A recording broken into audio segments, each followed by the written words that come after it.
these financial packages that these imperialist countries, the Yeah. US, Russia, these superpowers, that they send to countries in need, which Sudan is definitely a country in need Yeah. because of the amount of people displaced and Yeah. in starvation. How much of that money actually goes towards aiding people, and how much goes towards more weapons for, if I'm giving, or if the US taxpayer is giving the US money that's going Yeah. to go in aid to Sudan, is the aid, quote unquote, really helping helping the Sudanese people, or is it going back to fueling more and more war? And that's, yeah, exactly. And that's the issue, is that sometimes, first of all, like, what kind of aid are you getting? Are you getting like food aid? Are you getting like financial aid, right? If it's getting financial, who's controlling this aid? Because if you're depositing it to the government, how do you know the government is properly giving it to the people? Most likely they're not. They're kind of dividing it between themselves. So honestly, like, rarely do like these aid organizations actually affect the people. Like, rarely do government aids like actually affect the people. But if you have like local nonprofits that are coming in, building like tents or like helping in camps, that's something completely different. But I would say like a lot of like, I guess, like cash aid isn't really affecting the local people. Because that money is going directly to the government, and the government Yeah, can decide, hey, let's use all this money on military, exactly. um, or we can use all this money on, once we buy the weapons, then we can give the resources to the US or Russia, whether it's their gold or oil or Exactly. whatever it Yeah. is. And that's kind of the incentive of like aid too. You're like, okay, we'll give so much aid. Like the U.S. will be like, okay, we'll give you $1 billion in aid, but they know it's coming back to their companies, right? Like the minute like Sudan gets the $1 billion in aid, they're like, all right, U.S., we want to buy weapons for $1 billion, and so the money kind of comes back, right? So that's the irony of it, is that it's all just a show, but essentially like no money is being transactioned. It's all just legalized bribery Yeah, and money laundering that, exactly. oh, this money that I pay as a taxpayer, it'll go to aid to this country, and then this country is going to give it back to the US, but as payment to a defense contractor Yeah. that's then going to use that money to lobby the politicians to continue to vote on how my tax money is used. Funny how it works, huh? I Yeah, no. know. There is one thing that always kind of boggled my mind. I mean, the whole, not just Sudan, but the whole continent of Africa has just been in continuous,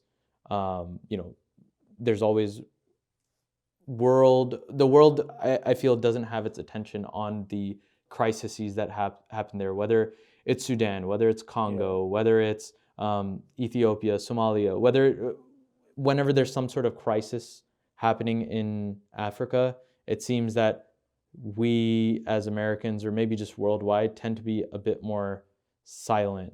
Yeah. And it's very unfortunate. And I don't want to compare tragedies, because we shouldn't do that. Mhm. But it's amazing to see how much support worldwide is going towards the people in Palestine. Yeah. Yeah. But with Sudan and with maybe other areas in Africa that are clearly under war or are getting their resources stripped by Yeah. American companies or Russian companies, European companies, there doesn't seem to be as large of a movement there. Do you think you might know what that reason could be, or I think it comes down to the idea that like, so I think there's a couple of things.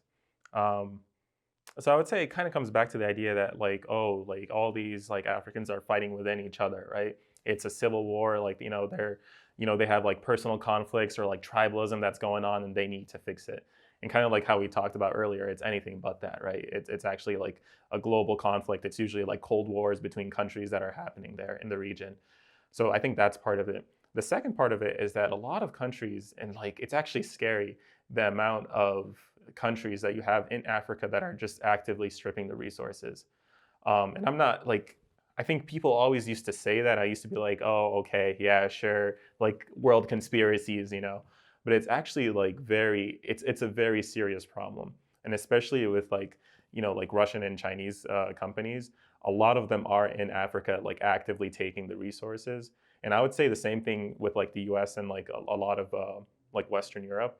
And so part of that strategy is you want to keep the media off of them, right? Because if you bring the media to highlight them, then the people are going to start talking. They're going to start talking about like their natural resources being stripped, how the politicians sold it to them, and then that's going to bring back negative press. So you want to bring something that's completely different, like focus the tragedy somewhere else. Um, but then, yeah, obviously, like, a Muslim hurt anywhere in the world is affected, right? So like, my heart goes to the people in Palestine, and inshallah, like, their conflict is just as serious as ours, and so we want resolution for everybody. It's almost impossible now for anyone to even hide any type of conflict, Yeah, international crime, or whether it's a genocide, because of the fact that yeah, people have phones. You can record anything. yeah, Obviously, there's some ways where the media can make excuses or suppress information, but it's almost as if multiple people come as a collective and see injustice, we're able to come together and see through the BS of, oh, this is just Western media trying to make us think that, well, we're not actually stripping the resources of people in Africa or people in Sudan. yeah, We're just trying to help them aid their situation and help them figure it out. But in reality, here, let's just pump some money to the RSF, and then that way we can get some gold on our hands in return. yeah, yeah, exactly. No, that's it. That's exactly how it works. Yeah, And I think a lot of people are just waking up now and they're kind of fed up. If, 10 years ago yeah, or 12 years ago when it was the last peak of the conflict in Sudan, it was, something that I did learn a little bit about in school. hmm, But other than that, it wasn't anything that was, oh, the US is complicit or yeah, these other foreign forces are complicit in all of this.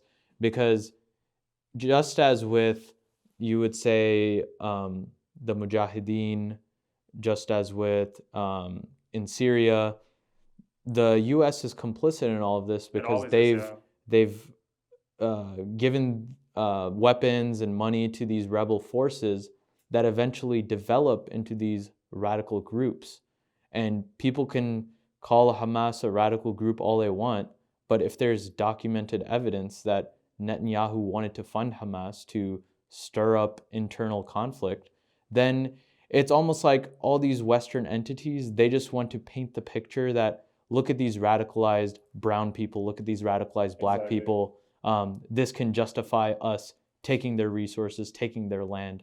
So it's all very unfortunate. Yeah, no, I completely agree. And like I said, isn't it kind of ironic how you always have this situation constantly happen? You have like in Sudan, right? Like the RSF, like you had the government funding this group. They're like, okay, we're buddy buddy right now. Don't turn on us. And like long and behold, after they get strong and rich and mighty, they start turning on you, right? So, um, there's this constant thing that happens where you have like groups that are being funded, and then they become like radicalized, and then they turn on the people and the good people, right? And it's something sad to see, because like when I went to Sudan, like the people are just, like the Sudanese people are just like so nice. Um, like we have something that we call like a shahama, right? It's like part of like being like, it's like manhood, or but it's being like dignified, it's being humble, it's being generous. You have all those attributes, and those are core attributes in like a Sudani person.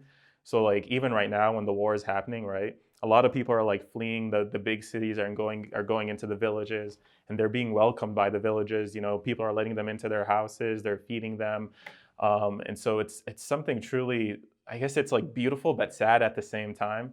It's sad that they have to leave their houses, but it's just beautiful the community that you see people build.